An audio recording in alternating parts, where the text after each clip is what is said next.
Voilà, toutes les armoires sont prêtes. Ils ont tous eu leur place.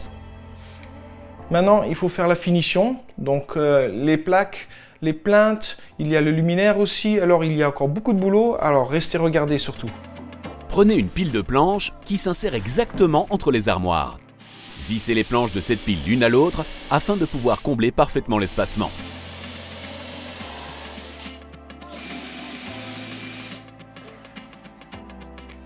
Vous fixez le bloc entre les corps à l'aide de vis et de colle. De cette façon, vous assurez la solidité du dressing.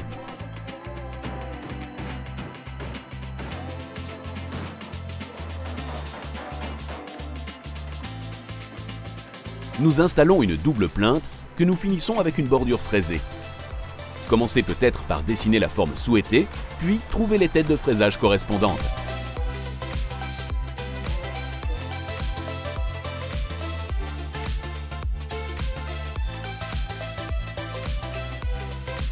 Pour cela, Dr Matos utilise une table de fraisage de fabrication artisanale. Que vous disposiez également d'une telle table ou que vous travaillez avec le guide, il existe un secret pour obtenir de bons résultats, la planche d'essai. Une fois que vous avez trouvé la bonne position de la fraise sur celle-ci, vous pouvez faire passer toute la plinthe devant la fraise.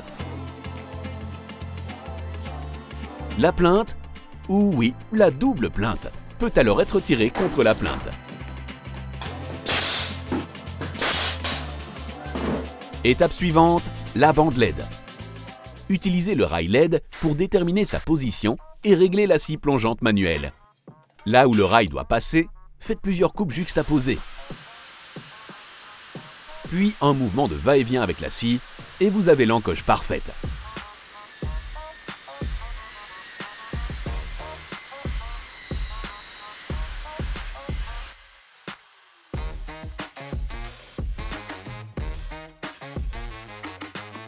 Vous collez le rail sur toute la longueur de la face inférieure de la tablette supérieure. Bien sûr, la bande LED doit également être connectée. La connexion se fera dans la dernière armoire. Nous allons donc percer un accès à cet endroit. Nous tirons maintenant avec précaution la bande LED à travers les ouvertures.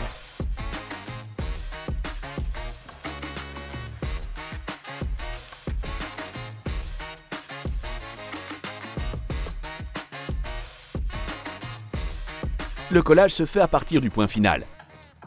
La bande est autocollante, mais vous devez bien sûr faire pression.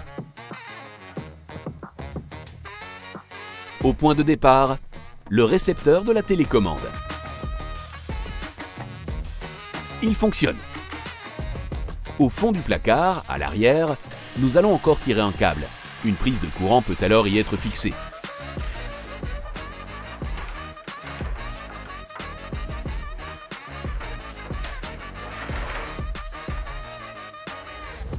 Les lattes intermédiaires maintenant.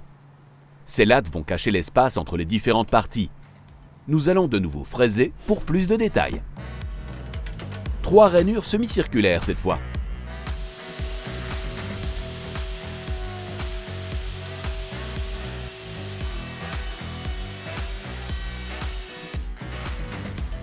Le montage. Faites juste attention à clouer à l'endroit où un tel bloc s'intercale entre les armoires. Et, mais cela va sans dire, le mettre pour un travail de précision.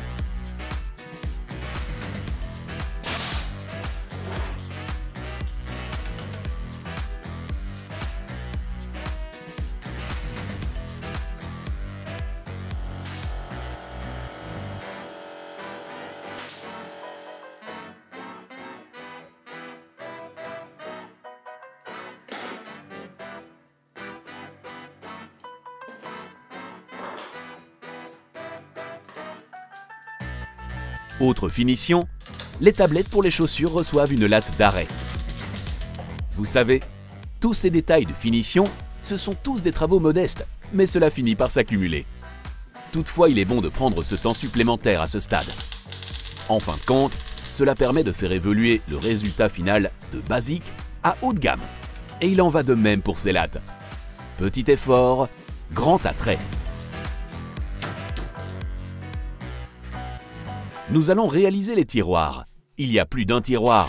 Il s'agira donc d'un travail en série. Et vous le remarquez, dans un tel cas, un gabarit de perçage est utile. Grâce au pré-perçage, le vissage se fait également en douceur. 4 planches deviennent une fenêtre.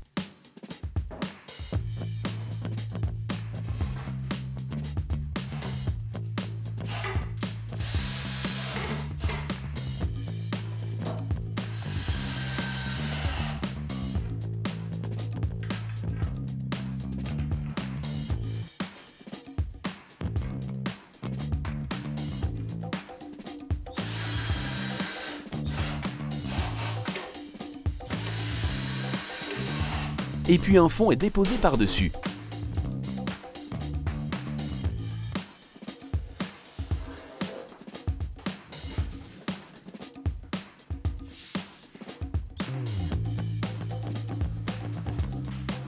Vous devez fixer fermement ce fond car il supportera bien sûr tout le poids du contenu du tiroir. En plus des vis, il est donc préférable d'utiliser de la colle.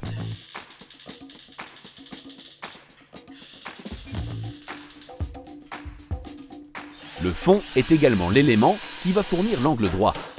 Vérifiez donc avant de visser. Donc le bac numéro 1 est prêt. Encore un peu enlever les résidus de colle et nous le transformons en tiroir. Nous faisons cela avec les guides de tiroir. Trouvez la bonne position, tant pour le guide que pour vous-même, car il est parfois difficile de tout atteindre. Alors improvisez, mais vous verrez. Vous arriverez à visser les guides sur le corps. Les lattes auxiliaires, qui permettent de suspendre vos guides horizontalement et à la bonne hauteur, sont d'une aide précieuse. Testez le guide. Un conseil de pro, soufflez toute la poussière de perçage. Montez ensuite le bac aux extrémités des guides. Les conseils ici, un bloc sous le bac assure une distance suffisante. Les guides affleurent le bac.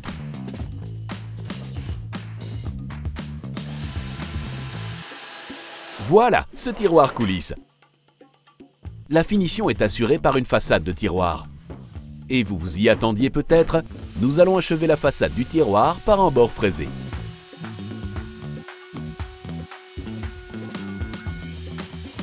Vissez-la au tiroir par l'intérieur.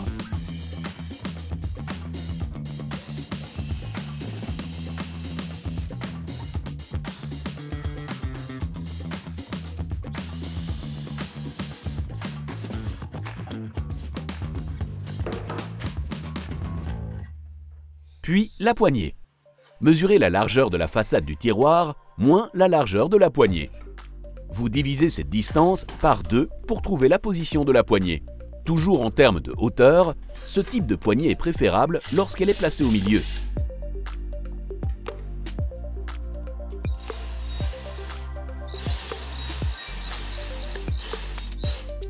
Ensuite, les tringles à vêtements.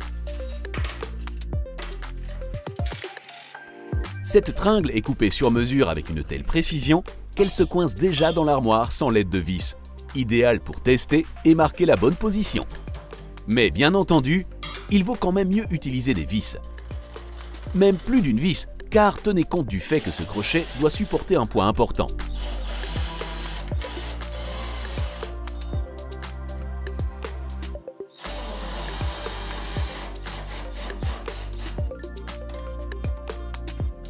Et puis la touche finale, une corniche du plus bel effet, une combinaison complexe de lattes et de fraisage. Le minimalisme? Non merci, nous préférons clouer une latte supplémentaire.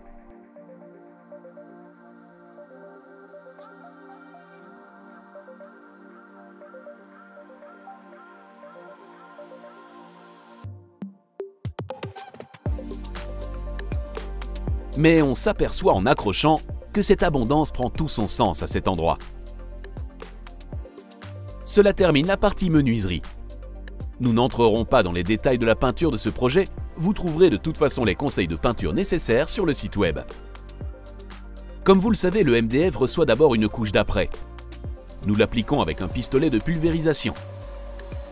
Cela permet d'appliquer l'après en plusieurs couches fines, y compris en profondeur dans les détails fraisés.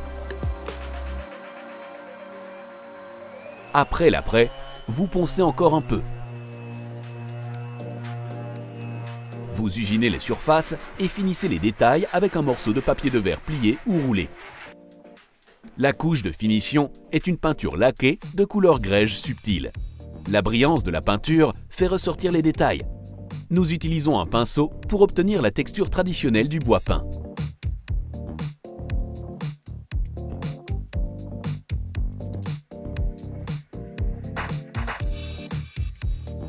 Et le résultat final, on peut le dire, est stupéfiant. Surtout si l'on considère qu'aucun matériau ou outil coûteux n'a été utilisé ici.